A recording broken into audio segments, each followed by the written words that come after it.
There we go. Hey, what's up, man? How you doing? I'm good. How are you? Good. Before we get started, I just want to say I tuned into your 3 o'clock p.m. with I don't want to get her name wrong, but what was her name? What's her name again? Sorry. Tahiri Jose. Yeah, Terry. Yeah, that was amazing interview right there. That was awesome. Thank you.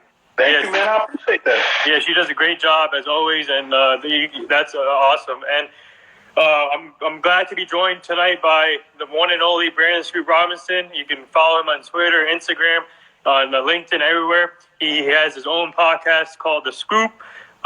He did a recent podcast with Jamal Crawford.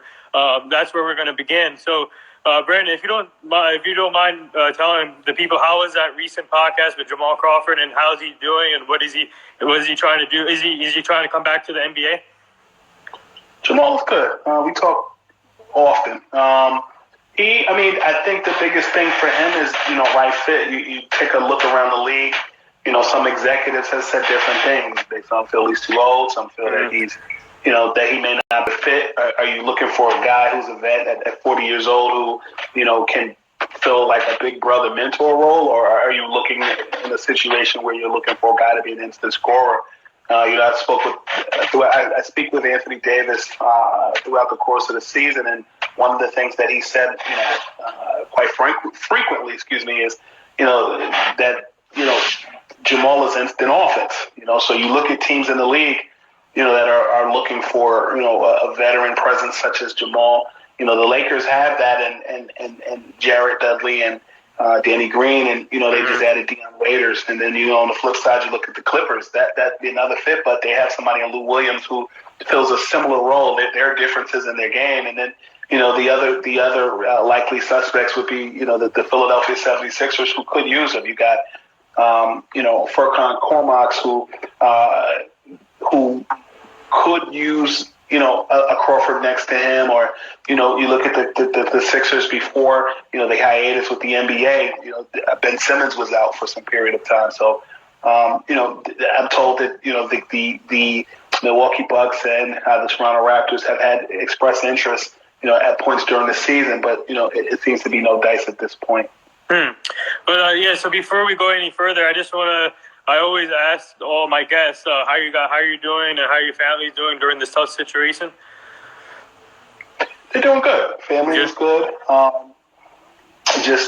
Weathering the storm. My parents are both educators, and my younger sister, she's in grad school and she's taking classes online, and just regular normal family things. We talk every day. I have other siblings, and I speak to them every day, if not every other day, and God's been good to us.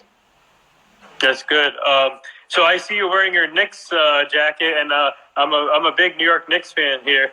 So I want to talk about the New York Knicks. You don't have the New York. Sorry, I thought it was the Knicks logo. No, it's the Chicago. You're Chicago. Yeah. But sorry. Yeah. So let's speak on the Knicks though. What do you think of the Knicks' future here? Do you like? I mean, before the season, obviously they're young and developing. But what do you think of the team, and what do they need in the future?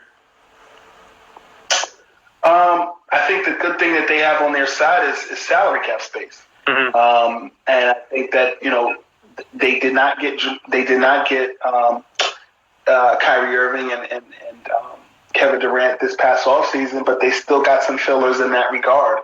And I think that's something to hang your hat on. I'm told that Van Fleet is a guy that the Knicks could be targeting this coming summer, and I think some of the things that they're looking to do. You're looking for a general manager. You filled the role with Leon Rose, and signing him as the team president. So you look at anybody that I speak to, thinks the world of Leon Rose. I ran into some people a couple months ago when I was in Philly covering the Sixers for some time a couple months ago, and somebody I know that's a season ticket holder was singing Leon's praises. So he has a big Rolodex, but how that translates over into the win column, that's going to be an interesting dichotomy that they're going to have to figure out. So I think that they're trying to fill personnel in certain roles, but I did see this roll out last summer as it related to them creating that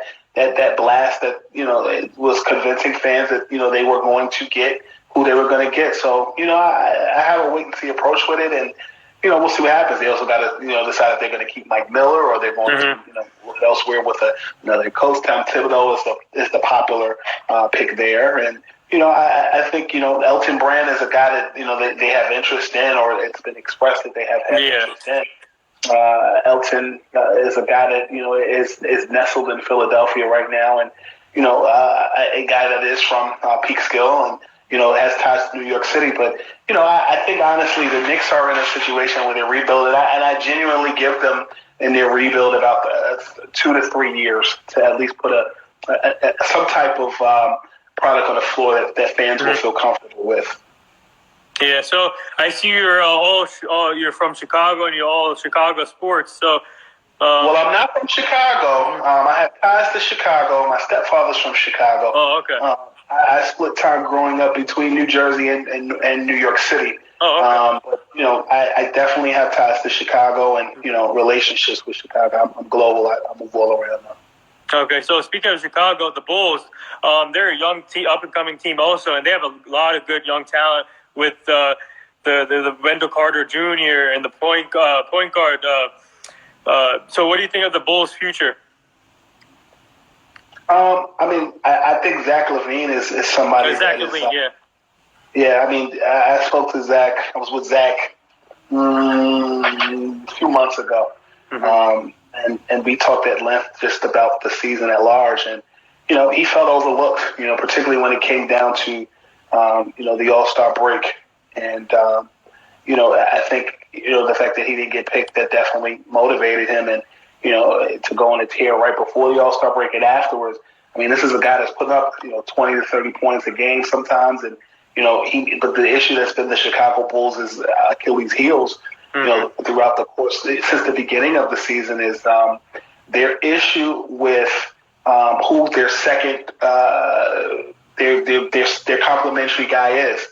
When you look in the NBA, you have it's not just one star. You have a star and or a superstar and a supporting cast. You look at the Lakers, you got LeBron and Anthony Davis. You look at the Clippers, you got you have Kawhi Leonard and Paul George. Yeah. You look at even the Indiana Pacers. You have Victor Oladipo and Donatas Sabonis and Miles Max. Or Miles Turner, excuse me. So I think in the case of the Chicago Bulls, I think it's who else they're able to bring to the table. They got a guy in there that comes from the Denver Nuggets system, who will be their new general manager. And I think it's a situation where he has a proven record of improving the Denver Nuggets. Bringing in viable talent, drafting, and more. So, I think it's a rinse and repeat cycle. And, I think at the end of the day, I think it's a process. I give the Bulls about 2-3 years. I mean, coming out the gate this season, Kobe White, playing well. Kobe and I, talked about his emergence this season. I think the biggest thing for him is, he's a guard. He's a point guard by position only, but he shoots, so he running the offense. Then you got guys like, Zach LaVine, who often is the playmaker on that team. Those two clash. I make the comparison of like Ruby Gibson and LeBron James and LeBron's first stint in Cleveland.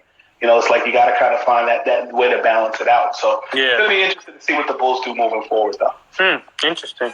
Yeah, so now since you said you covered the Sixers for a little bit, do you see the Sixers, they're a good team, a talented team, but do you see them during the, obviously it's too early to tell, but do you see them trading one of their core pieces in Ben Simmons or Joel Embiid? Because I feel like they need to have more of a team-based a team thing, but do you see them trading either Ben Simmons or Joel Embiid at some point? I don't. I try to stay away from predictions because I get in trouble on Twitter. Okay. But what I'll say is, to directly answer your question as best to my ability, I think that the Sixers have kind of struggled with some of the decisions, at least at this point, that they made in the offseason, where you had to choose between re-signing Tobias Harris, JJ Redick, as well as with Jimmy Butler. Right. And then they, in my opinion, they overpaid Al Horford. So I think to directly answer your question further, I think that the Sixers need to figure out a level of chemistry that is viable under Brett Brown's regime. I think that when you look at the 76ers, if Embiid is out, then Simmons is playing. If Simmons is not playing, then Embiid's playing. And those guys have been in and out of the lineup all season. And I think that the Sixers are missing something. Furkan Korkmaz playing well against the Memphis Grizzlies and the Chicago Bulls. Those are two young teams, not to take anything away from them. But, when you're playing against the Milwaukees of the world or the Boston Celtics of the world, you need some more firepower. I do, and I am impressed with the play of Glenn Robinson III going into, the All-Star break and then kind of restarting right before the coronavirus hiatus. But I think the Sixers are missing something. You're definitely missing high-quality volume shooting with J.J. Redick being gone. You're missing that go-to dog and that can double as, perimeter defender as well as a scorer, Jimmy Butler. Oftentimes getting Ben Simmons off the basketball and allowing him to score. We know that Ben Simmons' Achilles heel is his jumper. So the fact that Ben Simmons can kind of move around off the ball and get Jimmy Butler as the playmaker, that's definitely another thing that the Philadelphia 76ers are missing. So I don't know if trading those two marquee guys is the option, but there are people who say that could be the case.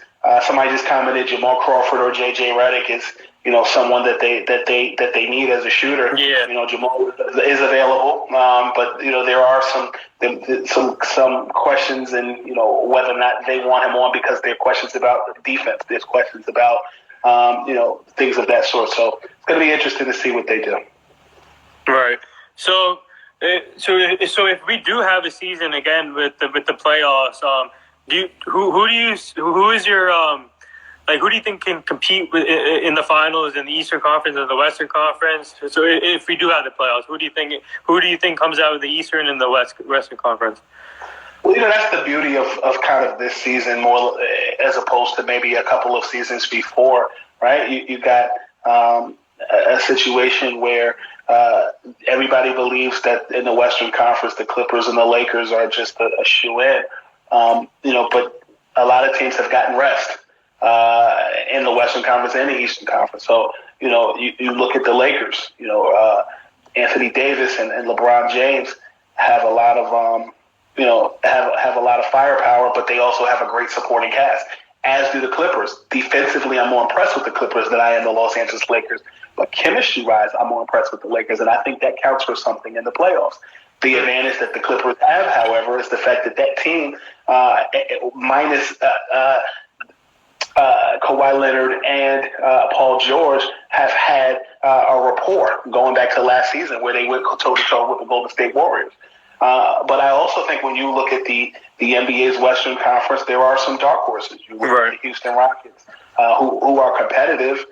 They brought in Russell Westbrook. They don't have a center. They traded Clint Capella, but they're playing D'Antoni basketball, running. You look at the Mavericks. Luka Doncic is playing well. Will Kristaps Porzingis stay healthy? And then you take a look out east. Everybody believes that the Milwaukee Bucks are the proverbial favorite, but I believe that the Indiana Pacers are a dark horse. You look at the 76ers, who some presumed would be the NBA's Eastern Conference champion, and as I mentioned previously, they've been hurt. So you got a lot of guys that are resting. That they're aching bodies if there's a season. Comparatively, when you look at the Milwaukee Bucks, Giannis Antetokounmpo was hurt in that game against the Lakers. And has had time to kind of nurse his injuries and has been doing a lot of calisthenics from what I understand. So, these guys are resting their bodies. This is an unexpected break. And as I mentioned at your initial question, I just think that guys are really getting their bodies in order and just resting. Right. I don't care if you play in the NBA. I don't care if you're a service worker. I don't care if you're a writer or a journalist. You're able to rest your body and kind of get back into the flow of things. Coronavirus is, both a gift and a curse in that regard. Yeah, so speaking of this unexpected break, so now the NBA is coming out with these tournaments and everything, like the 2K tournament and now the horse tournament. What do you think about these ideas that the NBA is enjoying now for the fans? I'm not a fan. I mean, no, for the fans out there. Meaning I'm not a fan of it. Oh, you're not a fan. Okay. No, I'm not a fan of it. But I get it. I mean, you're stalling. You're looking to get, more involvement, more engagement with folks. So I get it. I'm just not a fan of it. I think it's like an extended NBA All-Star events thing. I remember Horse was something that was played during All-Star weekend, maybe like 2010 or 2011, or maybe 2009, one of the two. But not a fan of it, but I get it.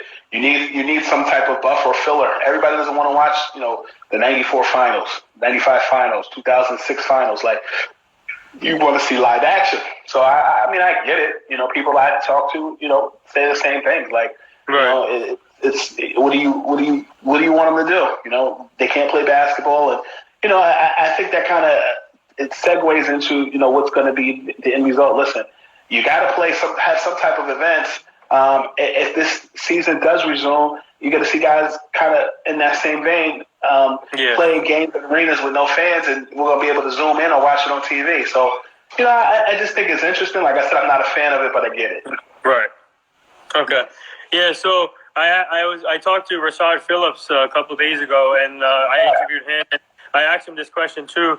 So I'm going to ask you this: What was your reaction to this year's Hall of Fame class with Kobe Bryant, the late Kobe Bryant, Kevin Garnett, Tamika Catchings, and a couple other well-known names? Actually, Sutton was in there. What was your reaction when you heard about the Hall of Fame class?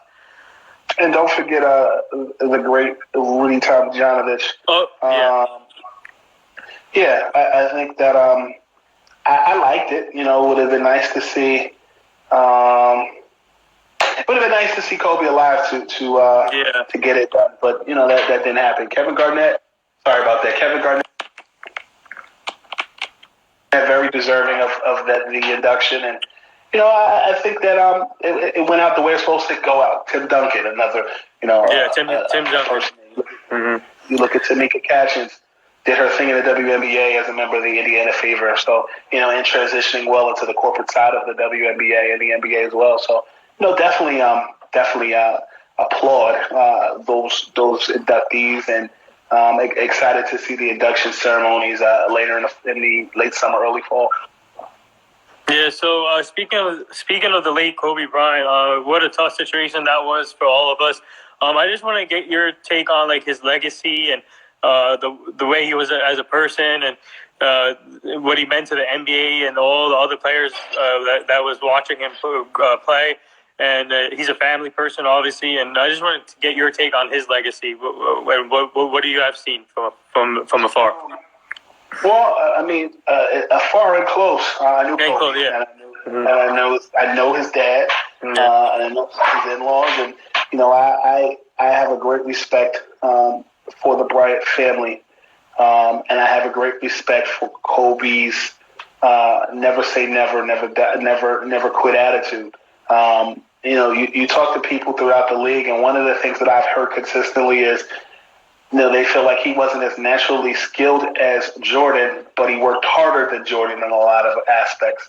And I think that when you look at Kobe Bryant and you look at, what he was able to accomplish, he was chasing greatness and understood his purpose from the minute that the ball was thrown up in the air, the tip off, and he lived out what he was set to do, and that's to be commended.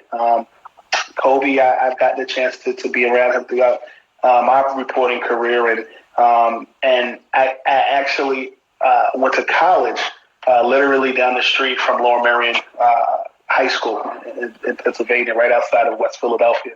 And I learned and understood the magnitude of the impact that he brought to that institution. And I think that when you look at Kobe Bryant, it was a case study in basketball. Literally, he was a second generation ball player, spent time in Italy and when his father was overseas, and and really and truly, watch videotapes of the greats like Isaiah Thomas and Larry Bird and Magic Johnson.